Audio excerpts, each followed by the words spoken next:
Shalom sahabat Leksi Divina yang dikasihi Tuhan Yesus Kristus.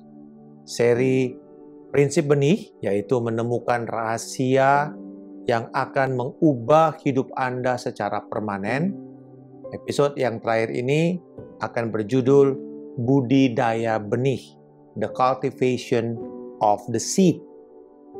Lukas pasal yang ke-8, ayat yang ke-8 dan 15. Dan sebagian jatuh di tanah yang baik, dan setelah tumbuh berbuah 100 kali lipat. Yang jatuh di tanah yang baik itu ialah orang yang setelah mendengar firman itu menyimpannya dalam hati yang baik dan mengeluarkan buah dalam ketekunan. Benih yang sempurna memerlukan tanah yang baik, yang subur, yang bisa menghasilkan panen 100 kali lipat atau panen yang optimal. Di dalam budidaya benih, setiap benih yang sudah ditabur, lalu kemudian harus dirawat, dijaga, dan bahkan dipupukin. Juga setiap hari si petani itu harus datang melihat, merawat, menyiangi, memastikan tidak ada hama yang akan menyerang. Bahkan nanti sampai pada titik di mana terjadi, dia mulai tumbuh, lalu kemudian mulai matang, bulir-bulirnya mulai keluar. Sampai musim panen dia harus terus berjaga-jaga karena bisa terjadi bencana yang membuat gagal panen. Nah, perumpamaan ini semuanya dimulai dengan hal yang sama, yaitu semua orang mendapat kesempatan mendengar. Tetapi tidak cukup hanya sekedar mendengar, untuk sebuah keberhasilan atau kedewasaan diperlukan proses. Dikatakan di ayat ini, dia itu mengeluarkan dalam ketekunan. Kita melihat prinsip yang pertama, yaitu prinsip dalam mendengarkan firman Tuhan adalah lakukan atau hilang.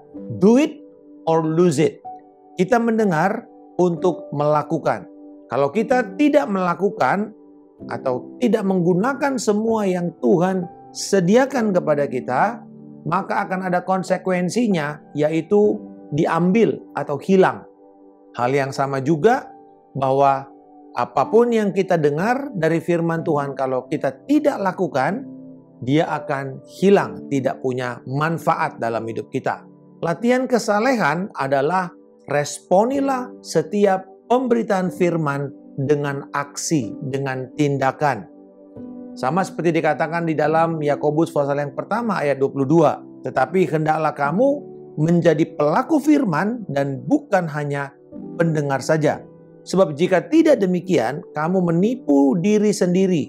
Kalau kita mendengar, maka akan menjadi lengkap bila kemudian diproses dengan mengizinkan firman itu mengubah pikiran kita, lalu berakhir dengan tindakan yang terencana.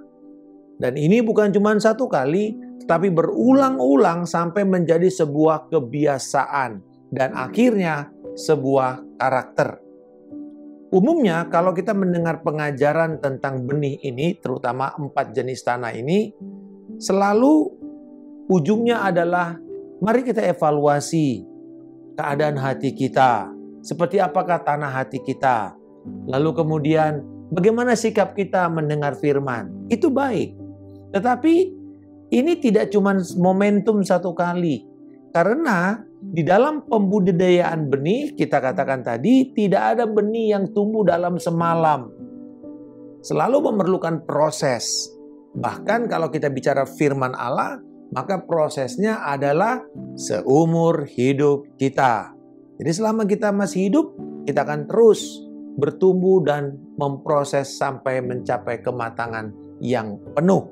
Tidak ada jalan pintas dan sekejap untuk menuju sebuah kedewasaan rohani.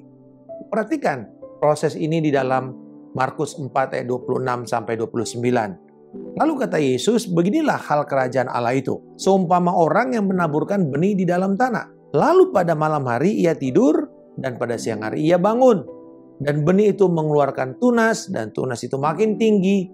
Bagaimana terjadinya tidak diketahui orang itu. Bumi dengan sendirinya mengeluarkan buah. Mula-mula tangkainya, lalu bulirnya, kemudian butir-butir yang penuh isinya dalam bulir itu.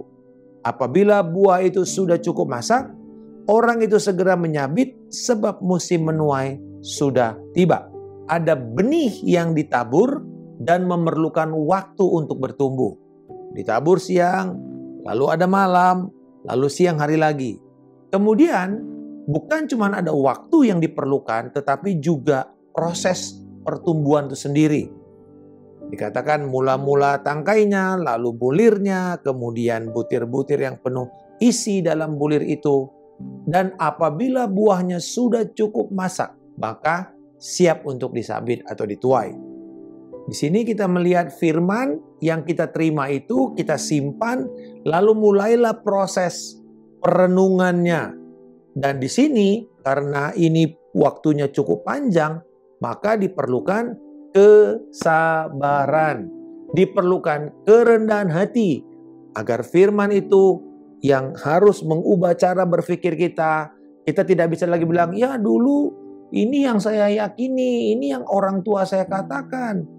Sekarang, bisakah kita membuat firman Allah sebagai titik acuh kita?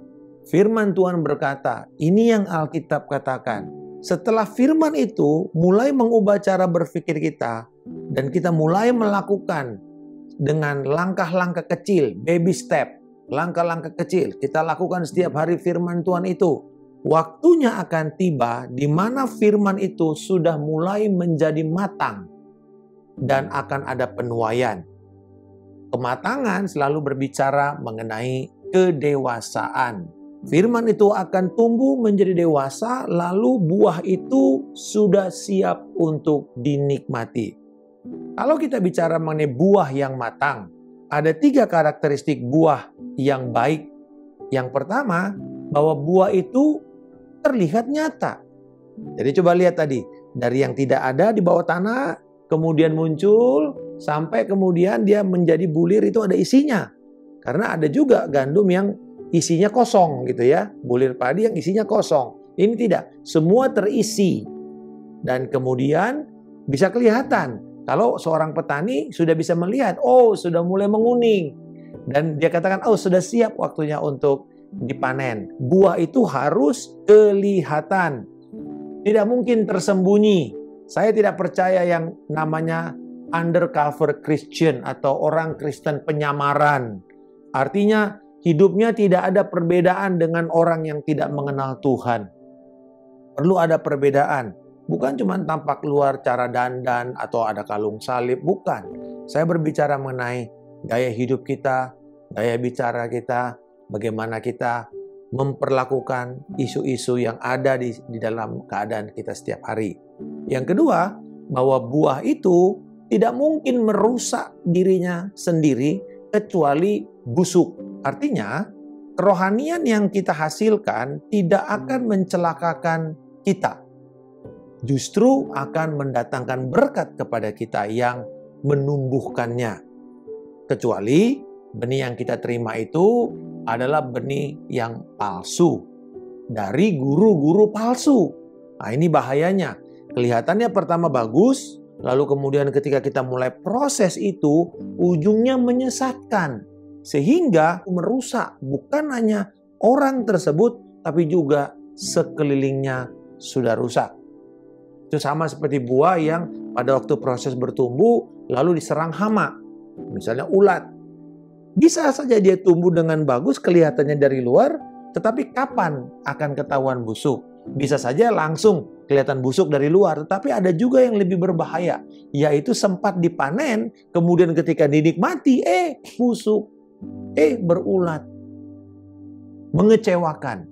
Dan itu yang juga bisa terjadi, karena buah ini adalah karakter, maka karakter itu tidak kita uji waktu orang tersebut di panggung. Waktu orang tersebut sedang melakukan aktivitas pelayanan yang dilihat orang. Karena bisa saja ini melewati proses latihan dan persiapan yang cukup panjang. Tetapi sebenarnya kelihatan sekali siapa orang tersebut pada waktu dia sendirian, tidak ada orang Kristen sekitarnya. Dia di tempat pekerjaan, di tempat usaha, di keadaan rumah tangganya, tetangga-tetangganya. Bagaimana dia bersikap? bagaimana dia dilihat oleh orang lain. Alkitab berkata bahwa orang-orang Kristen di masa gereja awal dikatakan mereka disukai. Sekalipun secara iman orang-orang Yahudi itu gak suka sama mereka karena ini memberitakan Kristus, tetapi karakter mereka itu tidak bisa dipungkiri. Mereka mencerminkan sesuatu yang berbeda, ada gaya hidup yang berbeda, menjadi apa adanya tetapi murni melayani dan mengasihi. Jangan sampai kita terkesima dengan apa yang tampak luar dari spotlight, dari lampu sorot, lalu ketika kita melihat orang tersebut secara pribadi, kita menjadi kecewa. Seperti buah yang kelihatannya bagus, tetapi ketika dipotong, kemudian menjadi busuk. Yang ketiga, bahwa buah akan selalu mendatangkan manfaat dan berkat bagi orang lain. Buah-buah roh yang kita hasilkan sebenarnya tidak lain adalah karakter-karakter Kristus. Kasih, sukacita, damai sejahtera, kelemah lembutan, penguasaan diri, kebaikan, kemurahan hati, semua itu adalah Kristus, Christ likeness. Jadi sebenarnya ketika kita menghasilkan buah itu dengan upaya dan ketekunan dan butuh waktu, orang akhirnya bisa mengecap Kristus di dalam hidup kita. Dan orang mulai diberkati. Bahkan orang akan mulai bertemu Kristus sendiri lewat hidup kita. Perumpamaan ini dimulai dengan Kristus sebagai penabur. Tetapi sekarang kitalah penaburnya. Dan yang kita tabur adalah perkataan Kristus. Firman Tuhan. Dan kita nggak perlu khawatir dengan kualitas benih ini. Karena benih firman Allah tidak pernah gagal. Dia kuat, dia berkuasa, dia hidup, dia sanggup memisahkan pertimbangan hati dan pikiran-pikiran yang ada dalam hati kita. Dan itu yang akan membuat orang bisa mengenal keselamatan. Bapa di surga, kami mengucap syukur dan berterima kasih untuk tanah hati kami yang menerima firman-Mu dengan sukacita, menyimpannya dan mengizinkannya berproses dalam hidupku. Tolonglah aku untuk menjadi tekun, menjadi sabar mengerjakan firman ini, sehingga menghasilkan kedewasaan rohani yang akan menjadi berkat bagi banyak orang. Di dalam nama Tuhan Yesus Kristus aku berdoa. Haleluya. Amin. Salam kemenangan. Saya Pendeta Markus Simanjuntak.